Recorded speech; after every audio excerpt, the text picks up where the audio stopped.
दोस्तों एक लड़का होता है जिसका नाम श्याम होता है। श्याम एक गरीब घर का रहने वाला होता है। श्याम के फैमिली में उसके माता होते हैं, उसके पिता होते हैं। श्याम के घर की माली स्थिति कुछ खास नहीं होती है। उसके पिता एक मजदूर होते हैं। उसके बाद दोस्तों श्याम पढ़ने में बहुत अच्छा लड़का होता है। उसके पिता अपने बच्चे को पढ़ाने के लिए अपने खेत को बेच देते हैं, अपने घर को बेच देते हैं। उसके बाद दोस्तों श्याम को वो बाहर भेज देते हैं पढ़ने के लिए। श्याम जब बाहर पढ़ने जाता है विदेश में, तो वहां पर वो खूब अच्छी खासी नौकरी पा जाती है। उसका जो पैकेज होता है 60 लाख रुपए पर ईयर होता है। इधर जब श्याम नौकरी पा जाता है, नौकरी पाने के बाद उसने अपने माता पिता को त्याग दिया। उसने अपने माता पिता से सब रिश्ता खत्म कर दिया था। उसके बाद दोस्तों इधर जब श्याम के माता पिता अपने बेटे को फोन लगाते थे, तो उन लोगों का फोन श्याम के पास नहीं जाता था। बेटे से बात न होने की वजह से माता पिता परेशान होने लगे। अब उन लोगों को ये डर सताने लगा, कहीं ऐसा ना हो कि हमारे बेटे के साथ कोई अनहोनी हो गई है।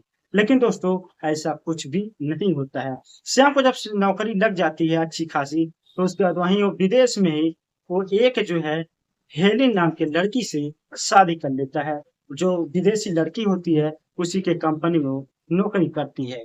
उसके बाद दोस्तों दोनों लोग शादी कर लेते हैं। शादी के बाद दोनों लोगों की जिंदगी बहुत अच्छे खासे से कट रही थी।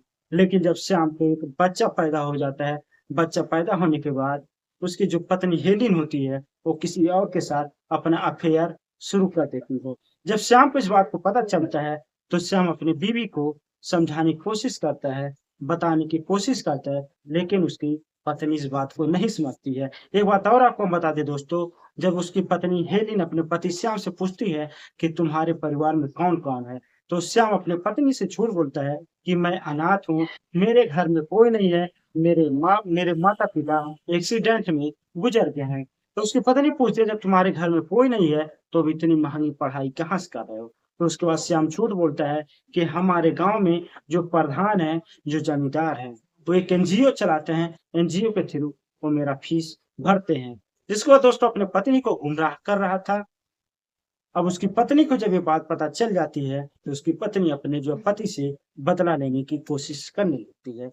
जब वो बच्चा पैदा हो जाता है, तो उसकी पत्नी हेलिन अपने पति श्याम से कहती है कि मुझे तुम्हारे साथ नहीं रहना है, मुझे जो है तुमसे अच्छा लड़का मिल गया है। क्योंकि तुम्हारी कोई औकात नहीं है, तुम्हारी कोई हैसियत नहीं है, तुम मेरे नज़र में इस पे फटीचर हो। क्योंकि तुम मुझे ढंग का ना तो कपड़ा दिलवा सकते हो, ना तो तुम मुझे ढंग से वस्त्र दिलवा सकते हो। दोस्तों इधर उसकी जो पत्नी होती है हेली, अपने पति श्याम से तलाक मांगने लगती है। उसकी पत्नी कहती है कि तुम मुझे तलाक दो, मुझे तुम्हारे साथ नहीं रहना है, और जो बच्चा है ये बच्चा मुझे दे दो, मेरा बच्चा मेरे पास रहेगा।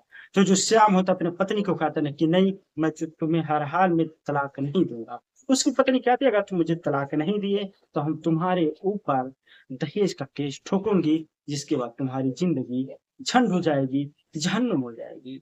तो दोस्तों वो श्याम कहता है कि नहीं ऐसा मत करो, तुम जो भी कहोगी, तुमको जो भी पैसा चाहिए, दौलत चाहिए, हम तुमको देने के लिए तैयार हैं। तो उसकी पत्नी कहती है एक शर्त पे मैं तुमको माफ करूंगी, तुम आज सच सच मुझे बता दो कि तुम्हारी जो है फैमिली में कौन कौन है। तो फिर झूठ बोलता है। उसी बात को लेकर के उसकी पत्नी अपने पति को जोरदार थप्पड़ मारती है। जब उसका पति थप्पड़ का पाता है, तो उसके पूरा जो शरीर कांपने लगता है। वो अपनी पत्नी हेलिन से पूछता है कि तुमने मुझे क्यों मारा? तो उसकी पत्नी कहती है श्याम से कि तुम नंबर एक के मक्कार हो, तुम नंबर एक के झूठे हो। क्योंकि जिस दुनिया में तुम्हारे माता पिता भी जिंदा हैं, तुम जब मरे जिंदा हुए अपने माता पिता को तुम मरे हुए घोषित कर दिए। जो इंसान अपने माँ बाप का नहीं होगा, वो भला मेरा क्या होगा, वो मेरे औलाद का क्या होगा। दोस्तों श्याम कहता तुमको कैसे बात पता चला, ये सब झूठ है। तो दोस्तों तभी ये जो है उसकी पत्नी हेलिन आवाज लगाती है कि अंकल आंटी आप लोग अंदर आओ। जैसे श्याम अपने माता पिता को देखता है, वो पहचानने से इनकार करता है कि ये लोग मेरे माता पिता नहीं है। उसके बाद दोस्तों तब फिर जो है उसकी पत्नी हेलिन जोरदार थप्पड़ मारती है। कहती है कि तुम्हारे पास अभी भी वक्त है, अगर तुमको जेल नहीं जाना है तो सच बताओ तो कौन है। तो श्याम कहते हैं मेरे घर के पर्दार के आंटी हैं ये, और ये अंकल हैं। उसके बाद दोस्तों उसकी पत्नी कहते हैं तुमको इस तरह समझ में नहीं आएगा, वो फौरन पुलिस को कॉल करने लगती है कि मेरे साथ धोखाधड़ी किया है। जैसे दोस्तों पुलिस को उसकी पत्नी फ़ोन करने के लिए जाती है, श्याम उसके सामने हाथ जोड़ने लगता है, पैर पर पड़ जाता है, गिड़गिड़ाने लगता है, कहता है कि हमने तुमसे झूठ बोला था, ये मेरे माता-पिता हैं। दोस्तों, उसकी पत्नी कहती है, तुम मुझे सच-सच बताओ, तुमने मुझसे झूठ क्यों बोला? तो उसकी पत्नी तो श्याम अपनी पत्नी से कहता है, मुझे डर लग रहा था कि तुम मुझे छोड़ ना दे। तो उसकी पत्नी हेलेन कहती है कि तुम जो है तुम्हारे माता-पिता दुनिया में ज़िंदा है, लेकिन वाक़ई में अनाथाश्रम में जो इंसान ज़िंदा अपने माता-पिता को मुर्दा घोषित कर दे, उससे रिश्ता रखना मैं नहीं चाहती। जिसके बाद दोस्तों हेलिन वहाँ से जाने लगती है। उसके बाद जो श्याम के माता-पिता होते हैं, वो अपने बहू को रोकते हैं, समझाते हैं, तो उसकी जो बहू कहती है कि अंकल आंटी मैं इस सब पे इस उपकार को माफ़ करूँगी। आज एक कसम खाए, वादा करे ज़िंदगी में कभी आप लोगों के साथ धोखा नहीं करेगा, ये ज़िंदगी में कभी आप लोगों के साथ कोई जो है दुर्व्यवहार नहीं करेगा। जिसके बाद दोस्तों श्याम वहाँ पर अपनी गलती का एहसास करता है, अपनी पत्नी से माफ़ी माँगता है, जिसके बाद उसके माता-पिता उसको वहाँ पर माफ़ कर देते हैं।